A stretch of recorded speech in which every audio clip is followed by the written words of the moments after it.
In a small town surrounded by green hills and quiet streets, life moved at a slow pace. The people who lived there were mostly friendly, but beneath the surface there was tension. For years, the town's police department had been accused of treating some people unfairly, especially those from minority communities. Many residents felt that the police were more interested in punishing than protecting them. Complaints about racism and abuse of power had piled up, but no one seemed to care enough to fix the problem. That is, until Marcus Johnson arrived. Marcus was not like anyone else in the town. He came from a big city where he had spent over 2 decades working as a police officer. Over the years, he earned respect for his fairness, dedication, and leadership skills. When the town council decided it was time to bring in someone new to lead their troubled police force, they chose Marcus. His appointment made headlines. First, Black police chief brings hope to divided town. But hope wasn't the only thing Marcus brought with him. As soon as he stepped into his role, he realized just how deep the problems ran. On his very first day, Marcus walked into the police station wearing his crisp uniform, ready to meet his team. But instead of warm welcomes, he faced cold stares. Some officers refused to shake his hand or even look at him. Others whispered, behind his back, questioning why someone like him had been chosen for such an important job. One officer even muttered under his breath, "This won't last long." Marcus ignored the negativity and focused on getting to work. During his first meeting with the staff, he laid out his vision for the department. He talked about transparency, accountability, and building trust with the community. He announced plans to review old cases where civilians had complained about police misconduct. He also wanted to introduce body cameras for all officers so their actions could be recorded. These ideas sounded great to outsiders, but inside the room they caused unease. Some officers nodded politely, pretending to agree, while others openly challenged Marcus. "Why are you targeting us?" asked one veteran cop named Rick. "We've done nothing wrong." Marcus calmly explained that these changes weren't personal. They were necessary to restore faith in the department. But Rick and several others didn't buy it. They saw Marcus's reforms as an attack on their way of life. To them, he represented everything they disliked about modern policing: rules, restrictions, and what they called political correctness. As weeks passed, Marcus began implementing his policies. He started small, organizing workshops to teach officers about cultural sensitivity and de-escalation techniques. At first, attendance was low. Officers skipped sessions or showed up late, grumbling about wasting their time. But Marcus persisted. He believed that education was key to breaking down barriers between the police and the public. Slowly, a few officers began to open up. They admitted that they'd never thought about things from the perspective of the people they served. It was a start. However, not everyone was willing to change. 2 officers, Tom and Jerry, names changed for privacy, became particularly vocal in their opposition to Marcus. Both men had been with the department for over 20 years and prided themselves on their tough approach to law enforcement. They resented Marcus's emphasis on kindness and understanding. In their minds, being a cop meant showing authority, not compassion. Things came to a head when Tom and Jerry were caught using offensive language during a routine traffic stop. A young black driver had pulled over after speeding, and the encounter quickly turned hostile. Body camera footage revealed Tom calling the man a racial slur and Jerry laughing along. When Marcus found out, he acted swiftly. He suspended both officers pending further investigation. News of the suspensions spread like wildfire through the department. While some supported Marcus's decision, many others sided with Tom and Jerry. They argued that the punishment was too harsh and accused Marcus of playing favorites. Rumors circulated that Marcus was trying to clean house by targeting white officers.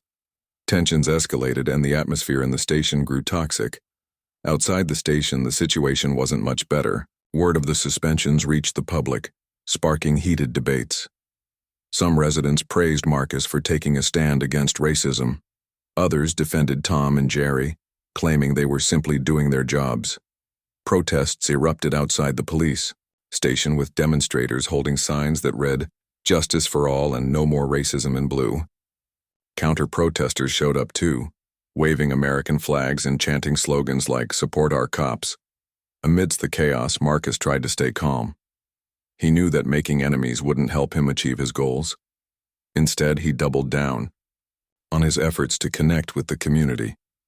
He attended town hall meetings, listened to concerns, and promised to root out corruption wherever it existed. He also reached out to local leaders, asking for their input on how to improve relations between the police and residents. His sincerity won over a few skeptics, but many remained unconvinced. Behind closed doors, however, the pressure mounted. Anonymous notes appeared on Marcus's desk, warning him to back off. Late-night phone calls filled with threats disrupted his sleep. Even his family began to worry about his safety. Despite the danger, Marcus refused to give up. He reminded himself why he had taken the job in the first place, to make a difference. If he couldn't turn this department around, then who could? By the end of his first month, Marcus had made significant progress, but he had also made powerful enemies. The stage was set for a showdown that would test his resolve like never before. Little did he know the worst was yet to come. As weeks turned into months, the tension in the small town continued to simmer. Marcus Johnson's efforts to reform the police department had sparked both hope and resistance. While some residents admired his determination to bring change, others, including many within the police force, saw him as a threat to their way of life. The suspensions of Tom and Jerry only added fuel to the fire. Their colleagues rallied around them, calling Marcus's decision unfair and biased. Supporters of the suspended officers argued that they were being made scapegoats for larger issues, beyond their control. Meanwhile, protests outside the police station grew louder, with people demanding accountability from law enforcement. Amidst this chaos, Marcus remained focused on his mission.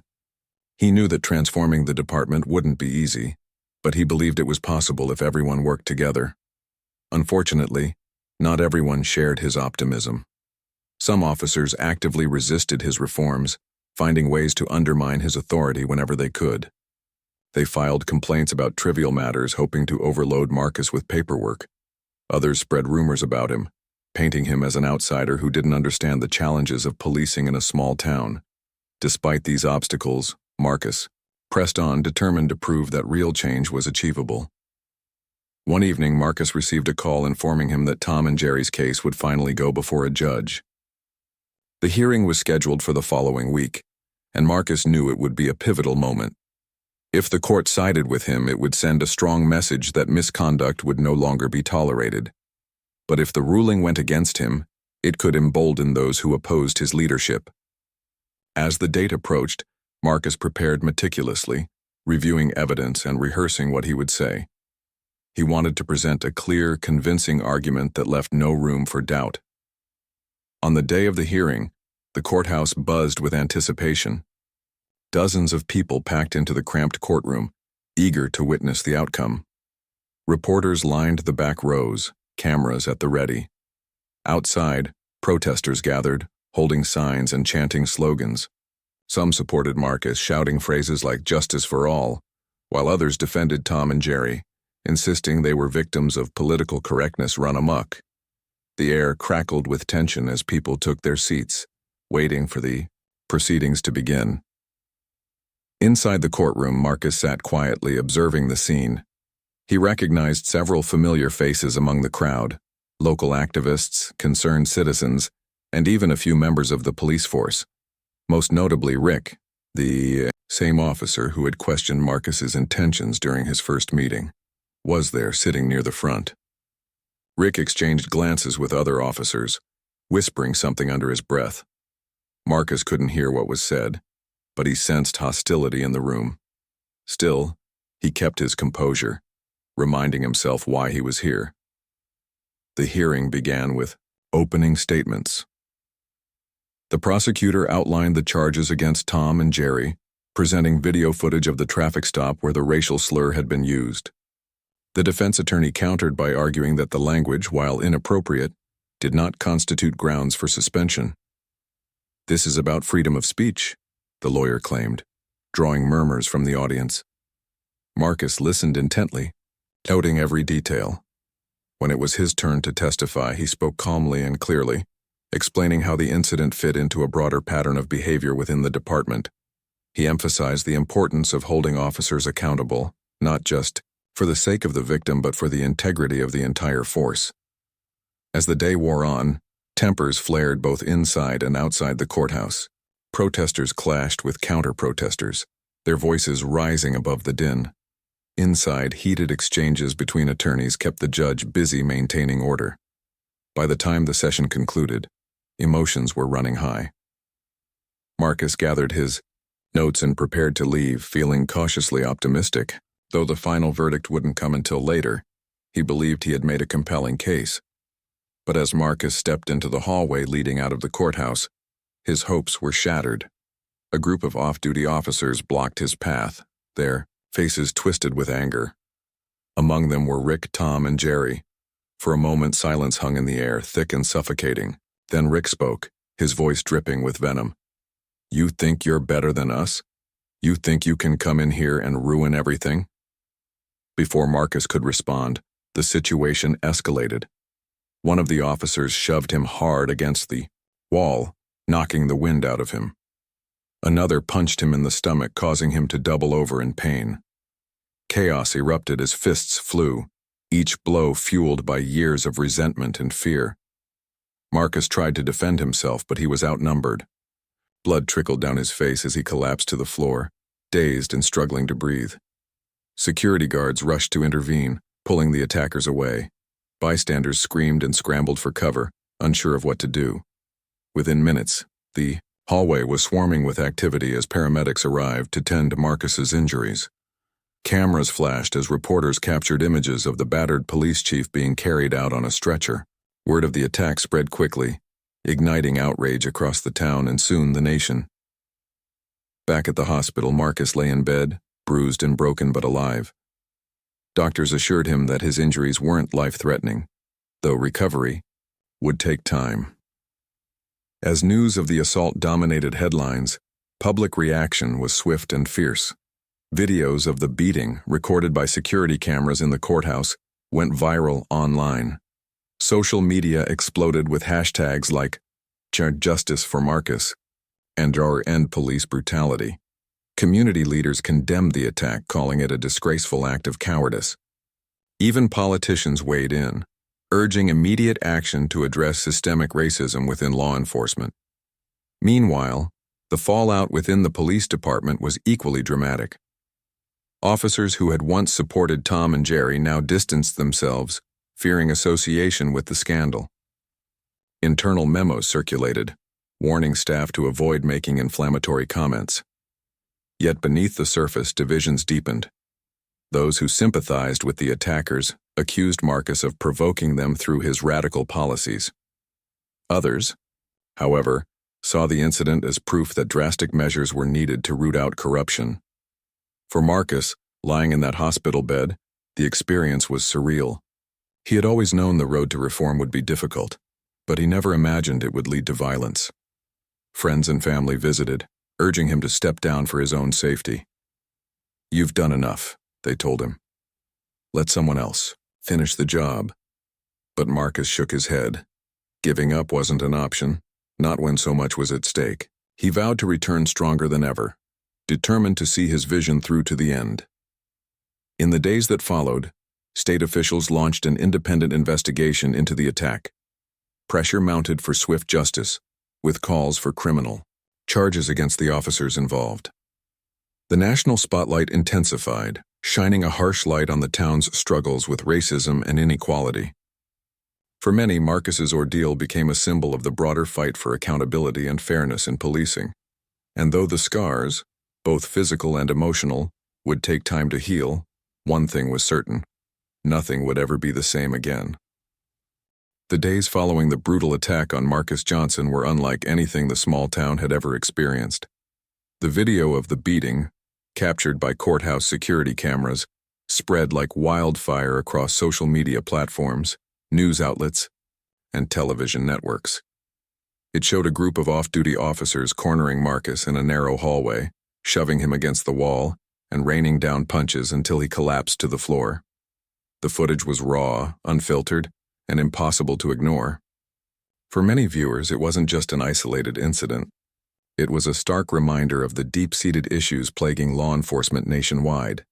As outrage mounted, calls for justice echoed far beyond the town's borders. Activists, civil rights organizations, and even celebrities joined the chorus, demanding accountability for those involved in the assault. Protests erupted not only in the town but also in cities across the country. Marchers carried signs with slogans like, "No justice, no peace, and reform now." Vigils were held for Marcus, with candles flickering in the night as speakers urged unity and resilience. Meanwhile, critics of the police force argued that this was just one example of systemic racism and abuse of power, a symptom of a much larger disease. Inside the hospital, Marcus struggled to process everything that had happened. His body ached. From the injuries sustained during the attack, bruised ribs, a fractured cheekbone, and cuts on his face. But the emotional toll weighed even heavier. Friends, colleagues, and strangers visited daily, offering words of encouragement. Some brought flowers or cards, while others simply sat by his bedside, holding space for his pain. Despite their support, Marcus couldn't shake the feeling that he had failed somehow. He had come to this town to make things better, yet now he lay battered and broken, wondering if real change was even possible. But quitting was never an option for Marcus. Even in his weakened state, he remained resolute. When reporters gathered outside the hospital eager for a statement, Marcus agreed to speak, not out of anger or revenge, but because he believed the moment demanded leadership. Sitting upright in his hospital bed, his voice steady despite the pain, he addressed the nation. "This isn't about me," he said. "It's about what we stand for as a community, as a country. We cannot allow fear and hatred to divide us. If we want a future where everyone feels safe and respected, then we must confront these problems head-on." His words resonated deeply, striking a chord with millions of people watching at home. They saw in Marcus not just a victim of violence, but a symbol of hope, a man willing to endure suffering for the sake of progress. Donations poured into local charities supporting victims of police brutality. Petitions calling for sweeping reforms gained thousands of signatures overnight. Politicians who had previously ignored the issue suddenly found themselves under pressure to act. The momentum was undeniable, and Marcus knew he had to harness it. Back in the town, the fallout from the attack continued to ripple through every corner of society. Within the police department, divisions widened. Officers who had once supported the attackers, Rick, Tom, and Jerry included, now faced intense scrutiny. Some tried to distance themselves, claiming they hadn't been directly involved. Others doubled down, insisting that Marcus had provoked the incident through his radical agenda. Behind closed doors, heated debates raged over whether the accused should be fired immediately or given a chance to defend themselves. State officials recognized the gravity of the situation and stepped in to ensure transparency. An independent task force was assembled to investigate the attack, composed of experts from outside the town to avoid any appearance of bias. Investigators combed through evidence, interviewing witnesses, reviewing surveillance footage, and analyzing cell phone records. Meanwhile, Internal Affairs launched its own probe into the conduct of the officers involved. The overlapping investigations created confusion and frustration, but there was no denying the stakes. Failure to deliver justice would only deepen public distrust. For Rick, Tom, and Jerry, life became unbearable. Once respected members of the force, they were now pariahs. Fellow officers avoided them in the hallways, fearing guilt by association. Their families received threatening messages online, forcing them to delete social media accounts. Lawyers advised them to stay out of the spotlight, but rumors swirled nonetheless. Some claimed they regretted their actions. Others insisted they were innocent scapegoats caught up in a political witch hunt. Whatever the truth, their lives had been irrevocably changed. Meanwhile, Marcus focused on recovery. Physical therapy sessions helped him regain strength, though each movement sent sharp jolts of pain through his body. Mental health counselors provided support, helping him process the trauma of the attack. Yet even as he healed, Marcus refused to retreat from the public eye. He attended virtual meetings with community leaders, listened to their concerns, and brainstormed solutions. He wrote op-eds for newspapers, sharing his vision for a fairer, more inclusive police force. And when invited to speak at rallies or conferences, he accepted, using his platform to amplify voices often marginalized in discussions about policing. The trial loomed large on the horizon, casting a shadow over the town. Everyone wondered how it would unfold and what it might mean for the future. Would the accused officers face consequences for their actions, or would loopholes and legal technicalities allow them to walk free? As court dates were set and lawyers prepared their cases, speculation ran rampant. Defense attorneys argued that the attack was a spontaneous reaction to stress and frustration, not a premeditated assault. Prosecutors countered that the officers' behavior constituted criminal misconduct, plain and simple. Community reactions varied widely. Some residents rallied behind Marcus, organizing fundraisers to cover his medical expenses and legal fees. Others remained skeptical, questioning whether the entire ordeal was being blown out of proportion. A few even defended the attackers, arguing that Marcus's reforms had pushed the department to its breaking point. These conflicting viewpoints highlighted the complexity of the situation, underscoring the challenges of bridging divides rooted in history and prejudice. Despite the uncertainty, Marcus refused to lose sight of his ultimate goal, transforming the police department into an institution that truly served and protected everyone. He understood that meaningful change wouldn't happen overnight. It required patience, persistence, and collaboration. But he also knew that moments like this, the raw, unfiltered exposure of injustice, offered rare opportunities to spark lasting reform. By shining a light on the darkness, Marcus hoped to inspire others to join him in building a brighter future. As weeks turned into months, the town braced itself for the trial.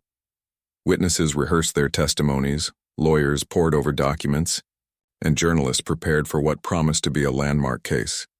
For Marcus, the journey ahead was daunting, but he faced it with courage and determination. He had survived the attack, and now he was ready to fight, not just for himself, but for the countless others who deserved a system built on fairness and respect. Little did anyone know, the trial would reveal shocking truths, test loyalties, and force the town to confront uncomfortable realities.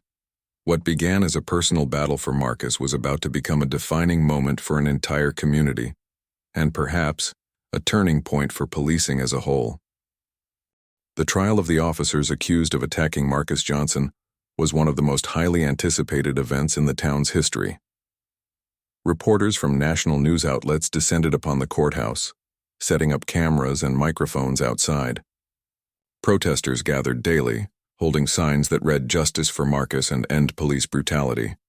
The atmosphere was electric, charged with emotion and expectation. For many, this case wasn't just about punishing those responsible for the attack. It was a referendum on systemic racism, accountability, and the future of law enforcement. Inside the courtroom, the tension was palpable. Rows of seats filled quickly with spectators, community members, activists, police officers, and curious onlookers. Marcus sat near the front, his face calm but resolute. Though still recovering from his injuries, he had insisted on attending every day of the trial. His presence served as a powerful reminder of what was at stake. Beside him sat his family, offering quiet support, while behind them stood a team of lawyers working tirelessly to ensure justice prevailed. The prosecution opened its case with a strong statement. They argued that the attack on Marcus was not a spontaneous act of anger, but a calculated display of hostility, fueled by prejudice. To prove their point, they presented the damning security footage from the courthouse hallway. The video showed the officers surrounding Marcus, shoving him against the wall and delivering brutal punches until he collapsed. Gasps rippled through the courtroom as jurors watched the scene unfold, their expressions grim. Prosecutors emphasized that these were trained professionals sworn to uphold the law, not vigilantes allowed to take matters into their own hands. Witness testimonies followed, painting a vivid picture of the events leading up to the attack. One witness recounted overhearing Rick, Tom, and Jerry making derogatory comments about Marcus weeks before the incident. Another described seeing the group exchanging threatening messages on their phones shortly after Marcus announced the suspensions. These accounts painted the defendants as individuals harboring deep resentment toward Marcus's leadership and reforms. Each piece of evidence added weight to the prosecution's argument that the assault was premeditated and racially motivated. Defense attorneys countered fiercely, attempting to cast doubt on the prosecution's narrative. They claimed that the officers involved had acted out of frustration, not hatred. These men were under immense pressure, one lawyer argued. They saw their careers crumbling because of decisions made by someone who doesn't understand the realities of policing in this town. The defense also questioned whether the language used during the traffic stop, the reason for Tom and Jerry's suspensions, was truly offensive or simply part of casual conversation among colleagues. They urged the jury to consider context, arguing that punishing the officers would set a dangerous precedent for free speech. Rick took the stand next, his demeanor defensive yet defiant. Under cross-examination, he admitted to resenting Marcus's policies but denied any involvement in planning the attack. "I didn't lay a hand on him," Rick insisted, though witnesses disputed this claim. Tom and Jerry followed, both portraying themselves as victims of circumstance. They claimed they had only intended to confront Marcus about their grievances, not physically harm him. Their testimonies were met with skepticism, especially when inconsistencies emerged between their statements and the evidence presented. Throughout the trial, Marcus remained composed, listening intently to every word spoken. When it was his turn to testify, the courtroom fell silent. Dressed in a crisp suit, Marcus spoke clearly and confidently, recounting the humiliation and pain of being attacked by the very people he had hoped to lead. He described how the incident had shaken his faith in humanity, but also strengthened his resolve to push for reform. "This isn't about revenge," he said, looking directly at the jury.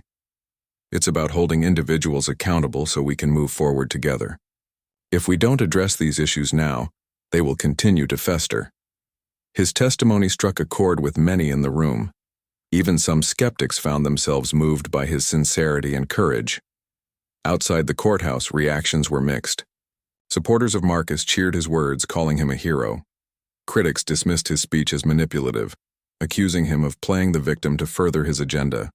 But regardless of where people stood, there was no denying the impact of his message.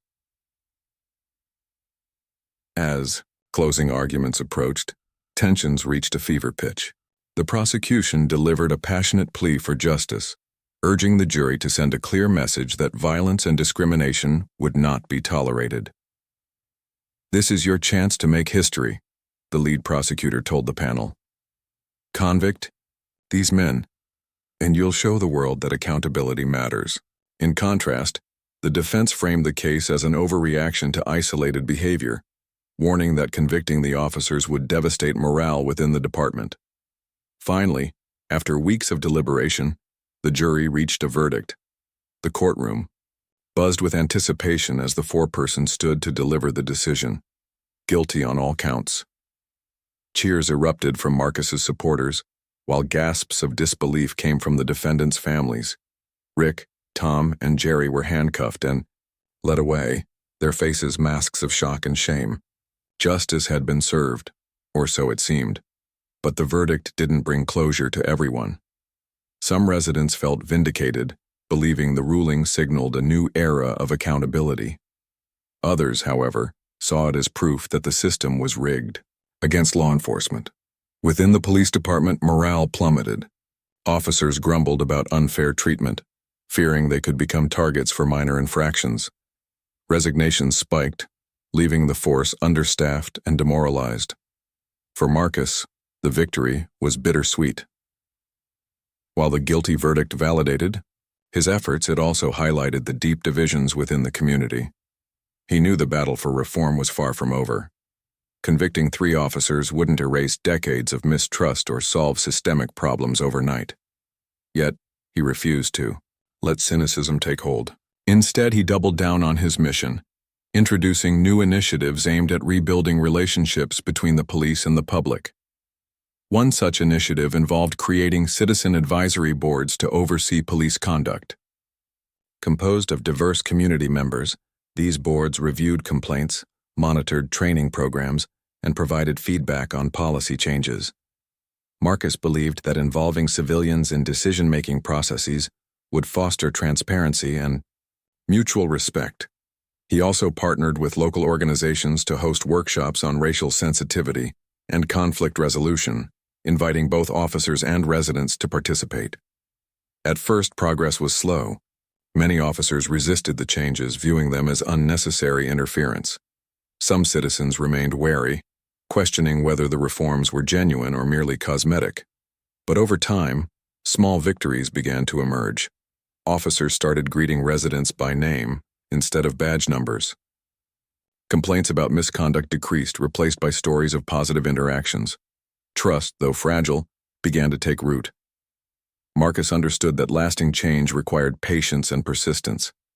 He continued to engage with the community, listening to concerns and addressing grievances.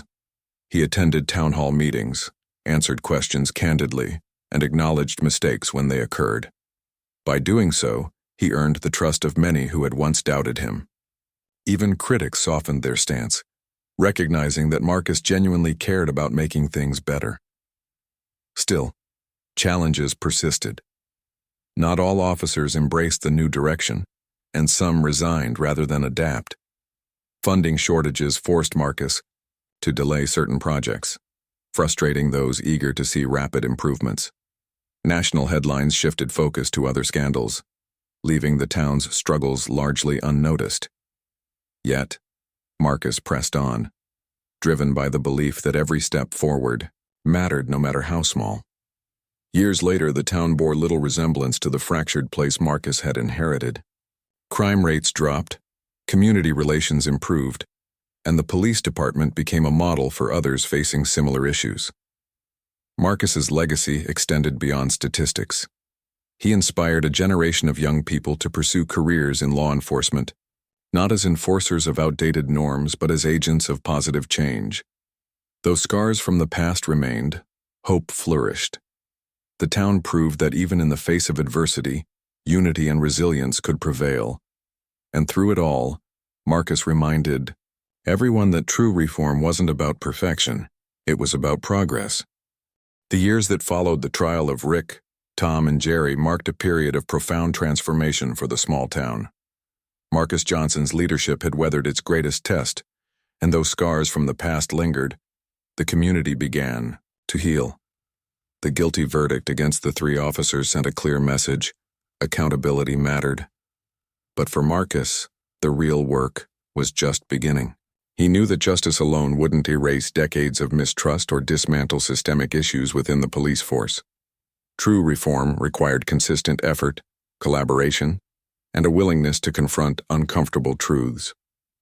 In the months after the trial, Marcus focused on rebuilding the fractured relationship between law enforcement and the community. One of his first steps was implementing mandatory diversity training programs for all officers. These sessions weren't mere lectures. They were interactive workshops designed to challenge biases and foster empathy.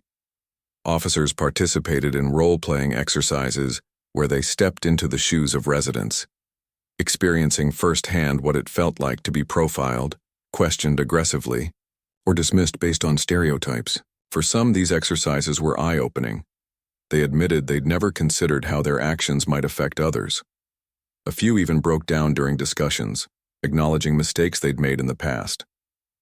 Marcus also introduced body cameras for every officer, ensuring transparency in their interactions with the public. At first, many resisted, fearing constant surveillance would make their jobs harder. But when data showed that complaints against officers dropped significantly after the cameras were implemented, skepticism gave way to acceptance. Residents appreciated the added layer of accountability, and officers realized the cameras protected them too by providing evidence when disputes arose. Slowly but surely, trust began to grow. Another key initiative was the creation of citizen oversight committees. Composed of local leaders, activists, and ordinary residents, these groups reviewed complaints against officers, monitored disciplinary actions, and provided feedback on department policies. Marcus believed that involving the community in decision-making processes would strengthen accountability and foster mutual respect. Initially, there was resistance from within the department. Some officers saw the committees as an intrusion, questioning whether civilians were qualified to judge police conduct. But over time, attitudes shifted. Officers came to understand that the committees weren't adversaries. They were partners working toward the same goal: a safer, fairer town. Despite these strides, challenges persisted.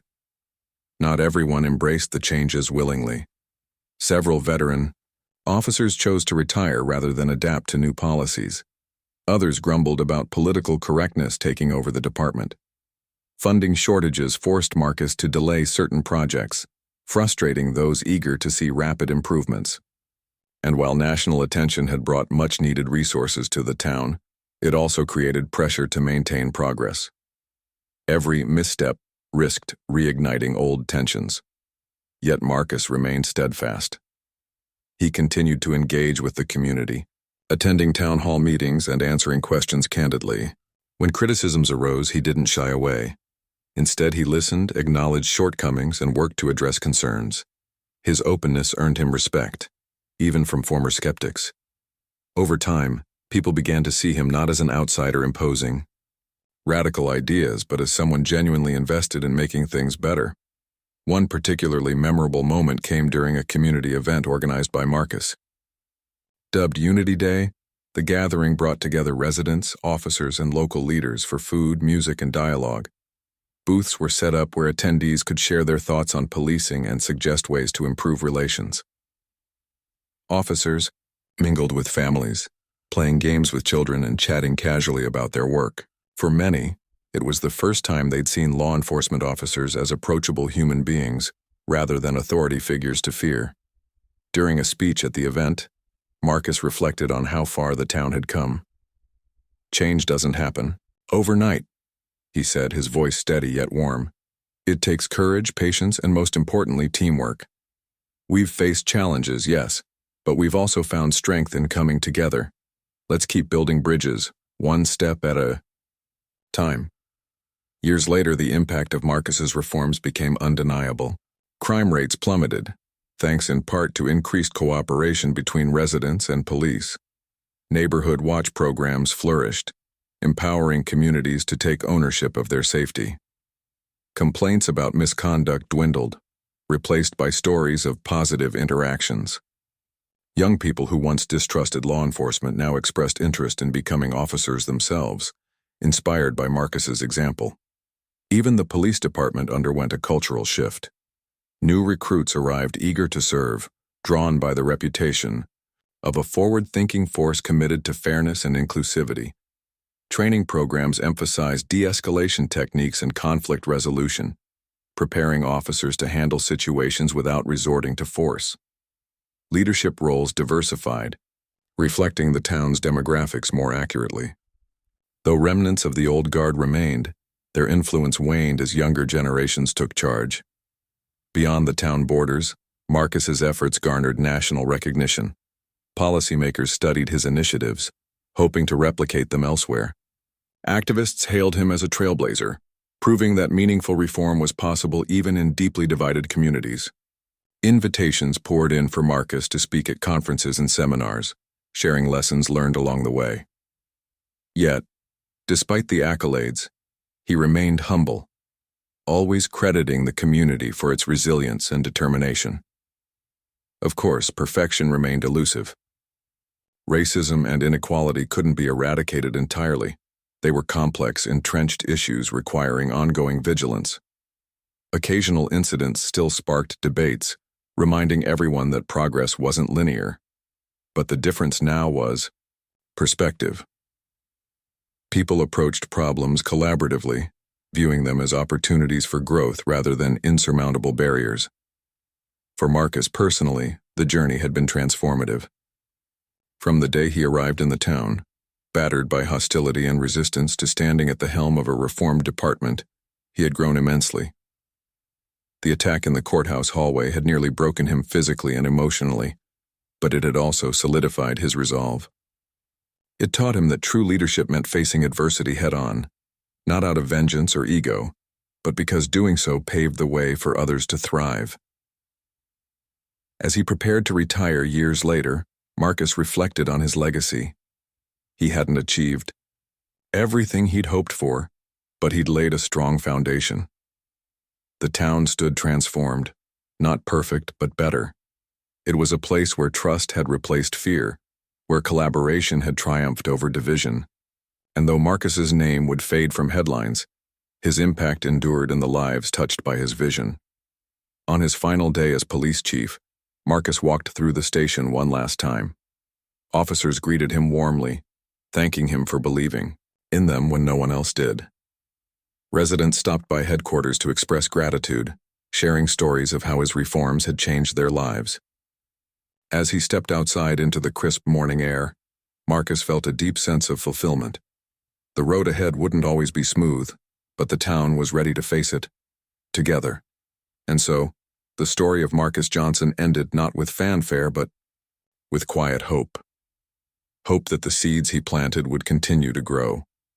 Hope that future generations would inherit a world kinder and fairer than the one before. In the end, it wasn't about perfection. It was about progress. And progress, however slow, was worth fighting for.